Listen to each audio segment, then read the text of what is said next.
Our next guest is the first and so far only female governor of Vermont, Madeleine Kunin. Madeleine, thank you so much for joining us today. Thank you. Absolute My pleasure. Yeah, it's our pleasure, really. Honestly, truly. yeah, we are so excited. We got you booked on the show before we even started. You were interested right from the beginning. It meant a lot, to be honest. It was really nice to be able to have your support from a distance, even. All right. So, to get things started, how did you get involved in politics to begin with? Well, it's a question that has a short answer and a long answer. The long answer I wrote in my book, my first political book called Living a Political Life. But the short answer is there were two issues that really caught my attention very deeply. One was the women's movement of the late 60s and early 70s, and that really grabbed me. I was a strong believer, and I listened to all the information about how few women are in politics, which unfortunately is still true today. But people like Gloria Steinem motivated me to be at the table where the decisions are being made. And the next movement was the environmental movement, which also burst upon the scene in the early 70s. And I was just a natural environmentalist. It just seemed totally sensible to me. And fortunately, Vermont is a strong environmental state. So I didn't know whether I would like politics or whether I was any good at it. And I found out yes to both. But I never, there are no politicians in my family. This was not an inherited position, and I sort of worked my way up. I first ran for the legislature, and fortunately there was a non-incumbent. The seat was up for grabs, and fortunately too, I lived in Burlington where there were Democrats, and Democratic women got elected from Burlington. So they were my inspiration. They encouraged me. You know, a name like Esther Sorrell, who's Bill Sorrell's mother, she's now deceased, but she was one of these people who had always worked behind the scene, helping to elect men. And you'd go to her house, and on the dining room table, there would be big spreadsheets of the voters in the community, and she was making phone calls, putting out literature, and she really encouraged me to run. And she also encouraged Howard Dean later on. So Esther was an influential person. So, I got encouragement, and I guess I was naive, which is probably a good thing, because I didn't know the dark side of politics. I suspected it was there, but it was only when I really got involved that, this is tough work, but I also found it's a lot of fun. You can make a difference. And in Vermont, we still have real action. I mean, things happen, not like in Washington, where they can't pass a bill. How long did you serve in the House before because you were lieutenant governor before you served as governor, correct? So that all happened kind of in a short time span. Well, maybe. I served 3 terms in the House. Okay. And the most important decision I made as a legislator was to try to get on the House Appropriations Committee, where the budget and all bills that have money attached to them go through that committee. And so I was on the committee in my 2nd term, and I chaired the committee in my 3rd term. And that's kind of a complete briefing on how state government works, because all the commissioners and secretaries appear before that committee and make the best case they can for getting a good sum of money to carry out their purpose. So when I chaired that committee and I presented a budget to the full House, the then governor, Richard Snelling, thought it was terrible, which shows you the tension between the executive and legislative branch. And I, of course, defended my budget. when I became governor, the tables were turned. I presented my budget to the legislature, and they didn't say it was terrible, but obviously they tweaked it here and there. So that's kind of a healthy check and balance, which we don't have right now federally. But in Vermont, that was a good experience. So I served 3 terms, and then 2 terms as lieutenant governor before running for governor. So it seemed like when you got started, there was a lot of support from other women in the community who said, you can do this, and we're here to help you, making those calls, getting out the literature to the people in the community. Yeah, I did get a lot of help from women and from men. You had to, of course, and there were a lot of terrific men who I appointed when I became governor to my cabinet. And it was an exciting time for the women's movement and the environmental movement. None of us dreamt at that time that we'd be rowing backwards in 2017 as we're trying to defend the things we took for granted would always be there, like access to safe and legal abortion, and that things like child care, which were issues then, and preschool. We were fighting those issues at that time, but we thought we'd won. But now we have to start all over again as if it were a new day. And I think what's great about this time we're living in is that young people are motivated to get involved. And I hope that that's not only for the election, but for the long term, because it's going to take work. It's going to take cooperation, especially amongst Democrats and Bernie supporters. And we can't afford to take aim at one another. We have to really stick together as Democrats if we're ever going to take the House back and get to the bottom of this Russian connection. I guess I've wandered off your question. No, but it's all great. After you served as governor, you were the ambassador for Switzerland. And that's something that I know absolutely nothing about. I don't know quite what an ambassador does, but that was for the Clinton administration. And it's because were you born in Switzerland? Yes. Okay, so that's the connection there. Can you tell us more about that? Yeah, just in between being ambassador, I was Deputy Secretary of Education in D.C. for almost 3 years.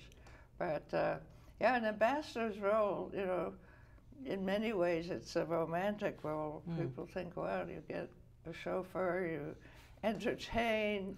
That's true. but you also have to work. And I came to Switzerland at a really propitious time when there was a big question of Switzerland's role during World War II. And did Switzerland cooperate with the Nazis in its attempt to be neutral? And many Jewish people, especially from Austria and Germany, sent money to Swiss banks before the war or at the beginning of the war, because taking money out of Germany or Austria was punishable by death. So they did this through intermediaries, and the advantage they saw in sending money to Switzerland was you can have a nameless account, you can have a secret account. But after the war, when either the survivors of the Holocaust or heirs of the survivors went to get their money back, the Swiss stonewalled and said you need a death certificate, which obviously the concentration camps didn't provide. So it was a long struggle, and it's still, they came around mostly, but I had a real diplomatic challenge, to sort of play good cop, bad cop. Good cop in praising the Swiss because they are, a very strong ally of the United States, and also prodding the Swiss to come clean, to reveal these names and to trace these accounts. And the irony was that my mother had a small, and I say small, account in Switzerland, and her name was on the list of owners of a Swiss bank account. It ended up being about $200, which I divided with my brother. But it was a very challenging time because, being born in Switzerland, we left Switzerland at the beginning in 1940 because at that time you didn't know whether Hitler would march into Switzerland or not. But to come back as the American ambassador, I think, was a story way beyond my mother's dream. Yeah. And so I felt I had a real purpose, and I did accomplish not the whole thing, but I played a big part in retrieving some of those accounts. Yeah. Earlier with Ava, we were talking about these like full circle stories, and that seems like just one of them of leaving Switzerland during a really difficult time, and then coming back afterwards to try to create those diplomatic ties, though very challenging. That little good cop, bad cop, as you said. Yeah. And, I made some good friends there, and but every day there was some new nuance or some new exposure on the news about the whole situation. So it's hard to unravel it, but we got pretty close, and the Parliament passed a bill that created a special commission to study the whole era, the whole idea of what was Switzerland's role during World War II. But the Swiss are very thorough, and they're good bankers, and the good part was they kept records, so we could get at the truth. The bad part was it took them so long to issue the report that by the time it came out, people had lost interest in the subject. But a great many account holders did retrieve the funds that were owed to them. Wonderful. Yeah. So during your time in political office, I know everyone faces different barriers. What are some of the barriers that came up for you? Well, I think it's hard to know whether the barriers were based on gender. I can't say totally that it was, but I think women, especially in high political office, still have to carry an extra suitcase where people keep asking about how you look, where are your children, how do you dress, what shoes do you wear. So we just have to keep thinking that, especially if you're the first. You also feel a responsibility to do it well so that other people can follow. I think I had a relatively easy time, but I don't know for sure. When you look at what Hillary has gone through, there you see gender bias writ large. It wasn't the only thing in the campaign, of course, but the fact that she was really treated very roughly. And if a woman makes a mistake, it looms much larger than if a man does. And that's true not only of men judging women, but women judging women. We can be pretty tough too. And especially as our role model, as the whole history of leadership has been obviously largely, maybe 95% male. So people have to almost do a mental shift and say, yeah, I could buy that she's the leader. I could, but you have to get used to it. You have to get used to the voice. You have to get used to a lot of different things that enable you to say, yeah, she's as strong as anybody. And strength is one of the big criteria. Yeah. And I feel like it still continues, even though she's not running for political office anymore, there's still that gender bias in the air when you're talking about Hillary. Yeah, there definitely is. There definitely is. And, well, we can't talk about the whole campaign, but I think you can, I think the whole purpose of the Trump campaign, exemplified by Steve Bannon, was to destroy her. And they built and make her not trustworthy. And when you think of, when you compare her history to Trump's history, you have to ask who's the most trustworthy here. But we won't go on about that. But I hope someday I live long enough to see a woman president. I mean, it seems so ridiculous that it's such a big question mark in the United States. It's time, I have to say. Yes. The new Feminist Agenda. Can you tell us more about this? Well, the title I had some debate about with my publisher because I thought that maybe some people would shy away from the word feminist. But now I'm glad I haven't because feminism itself is reborn. There's a new enthusiasm, there's a new anger, there's a pride in being a feminist which didn't exist before 2017 when Trump was sworn in. And what I had hoped by that title was that feminists would take on the issues of family work, issues like paid family and medical leave, issues like flex time, issues like more support for childcare, all the programs that would enable more women to stay in the workplace and to climb up the ladder to leadership positions.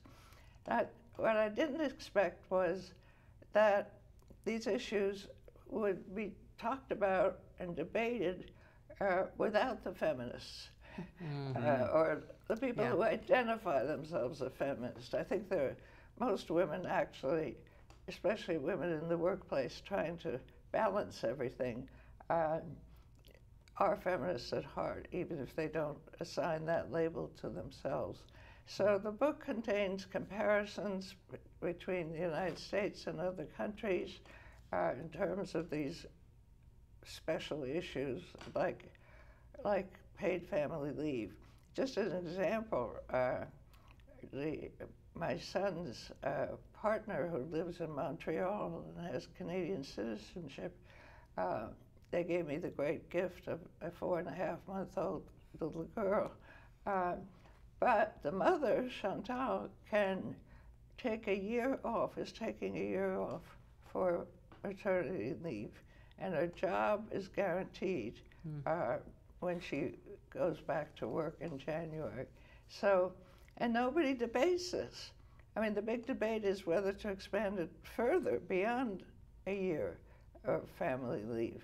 And conservative and liberal politicians accept it. So if they can do it. Yeah, and it's probably been in place for years upon years, yeah, right? I mean, if they're thinking about expanding it, then it must have been something that they're so used to at this point. That's correct, and the business community accepts it. Yeah, a lot of countries, like the Scandinavian countries, passed such laws in the 70s during the women's movement. That was part of the package. And of course, we didn't look at that at all. Right. If we did, it was with a very tentative raising of the hand. And it's just a way of life. And they do well economically. Canada does very well. And only Somalia and Papua New Guinea have no maternity leave, paid maternity leave laws. We thought we were doing a big deal by passing unpaid maternity leave. But if you're not paid, what do you do? Yeah, what's the point, really? Right. I mean, you either can take the time off and lose your salary, or you can go back to work and lose that critical and wonderful bonding period with a newborn. So, as well as having to pay for someone else to have that bonding time with your newborn. Right. So. Right. So there's a bill pending in the Vermont, now in the Senate, past the House, that's slightly watered down, but it's still a good start for paid family leave. Awesome. Yeah. So we're getting there, slowly. Slowly. Someday we'll be better. Yeah, I've lost my patience, I admit. Right, it's now like, get up and go. We need to make these strides now. Like, strike while the iron's hot. Did I get that? Yes, idiom correct? That's correct. Awesome. So Keisha Rom was on our show, the very first episode. Keisha's a dear friend of mine, and she was telling us about Emerge Vermont, Yes. which she was with you in your living room, she said, when that idea sort of sparked up, and there was others in the room as well. Can you tell us more about that organization and what it means to you? Yes, well, it means a lot. I was asked after I left the governorship to speak to Emerge America groups, and it started in San Francisco. And then I spoke to a group in Massachusetts. And then I thought to myself, why not have this in Vermont? Even though Vermont, the whole purpose is to elect more Democratic women and to give them the skills.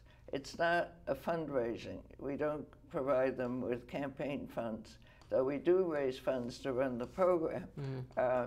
But people are trained 5 weekends throughout the year, and things like public speaking, things like being able to raise money, and our graduates have done very well. I think it's 14 or 15 are now elected, mostly in the legislature, some in local office. So, and especially after the election, I mean, the interest has just burgeoned. And I think that's true not just in Vermont, but all over the country. People really feel, hey, we got to get in there and do something.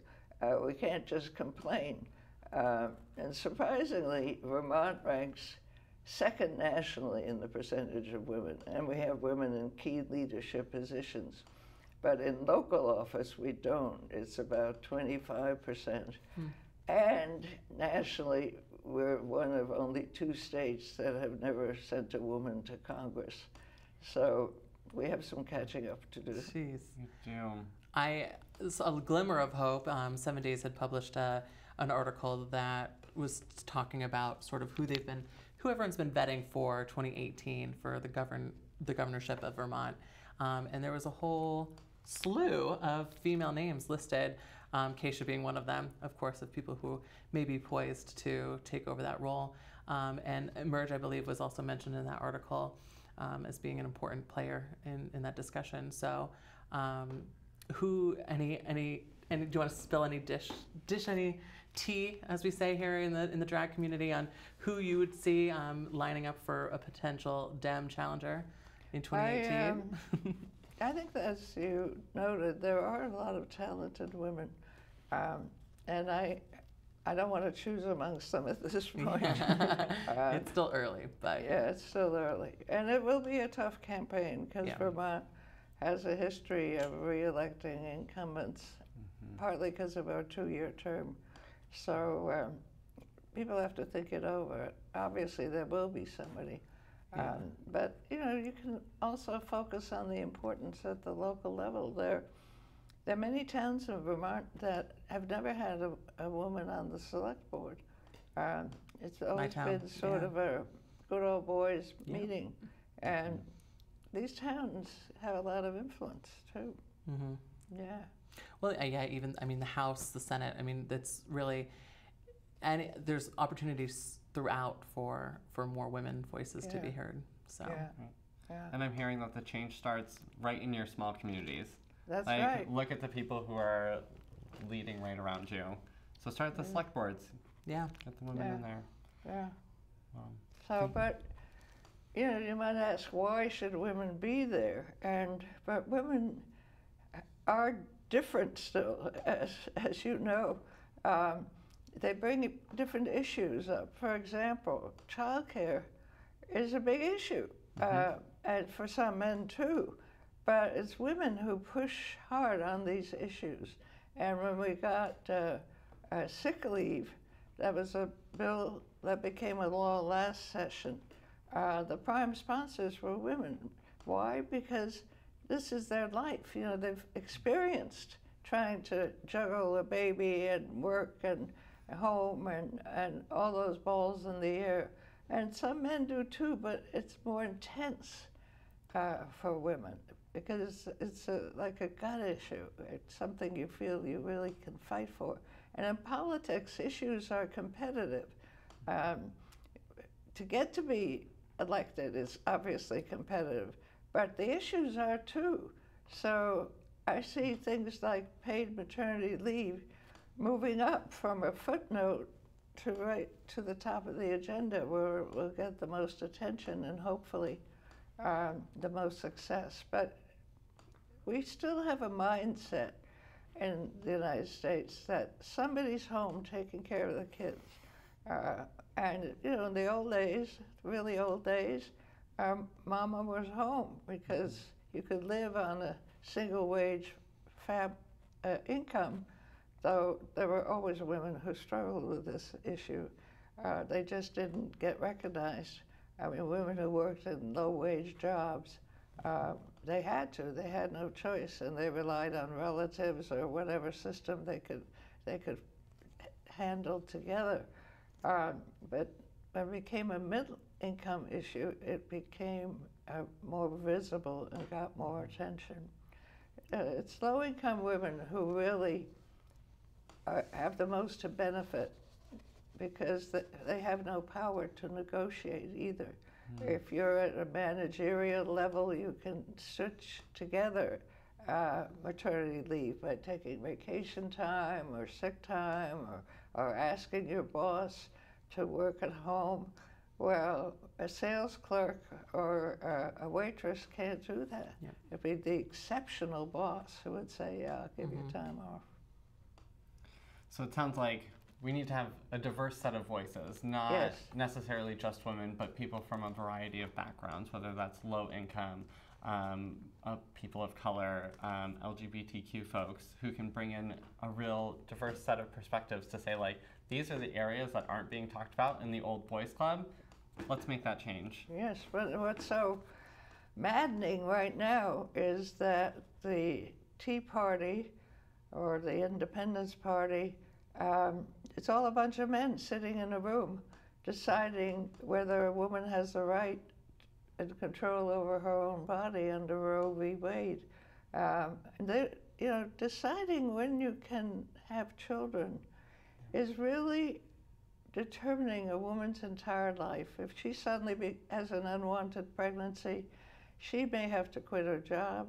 She may have to give up her chance to go to graduate school or even to college, and she may have to throw her own family into poverty because she can't work full-time under these conditions. So controlling the right to have children and trusting the mother to make that decision, and the father in some cases, is sort of fundamental to a woman's whole trajectory for her entire life. Wow. I'm hoping that a lot of these items that we were discussing today raise from below as the footnote and become more of the focus on a lot of agendas, especially with the organizing that we are seeing for 2018. Yeah. And we'll close with just any advice that you may have to someone who is considering running for even any sort of office, even their local select board. Well, I would suggest get involved. You know, attend a meeting of any of the political parties and get a feel for it, get a sense of it, and most of all, read and follow the news, and don't think you can't do it. I mean, you could start by being on a school board or a board of select persons, or working for a candidate in 2018. You learn an awful lot that way. But most of all, stick to your beliefs. I think fundamental to doing political activism is by really caring passionately about an issue or about a person or about a change that you would like to see. And then persevere, and especially young people can have a huge impact. Young people have a bad record of voter turnout. They often don't vote because they don't know what's going on or they don't think it'll make a difference. Well, never think it won't make a difference. Donald Trump got elected by very few votes to win this election, which he isn't letting us forget. But if more people had voted, it might have been the other way. Yeah. So inform yourself and keep faith in democracy. Democracy is being challenged right now. But read the papers, follow the news, tweet whatever you're used to, but don't think that the problems can be solved by one tweet. Problems can only be solved if we really have a surge of activism in this country and a surge of new people who believe in a clean environment, who believe in a woman's right to choose, who believe in reforming the criminal justice system. I mean, in this administration, everything is being pushed back, from opening up the door to Cuba. He wants to shut it again, from criminal sentencing. The present Attorney General wants to go back to minimum sentences and locking up everyone with a drug problem. So we need voices, and we need people who are passionate and who will stick with it, run for office or help somebody else run for office, and speak. I mean, use your voice, use the power that you have. Well, thank you so much for being on our show today. It was our absolute pleasure and an honor to meet you again and to have you here. All right, my pleasure as well. And thank you to all of our guests who were able to join us. Make sure to tune in next week on VCAM at 7 p.m. And as always, we'd love to hear feedback. So go to nightpain.com and send us all of your comments. Okay. See you next week. Bye. Bye.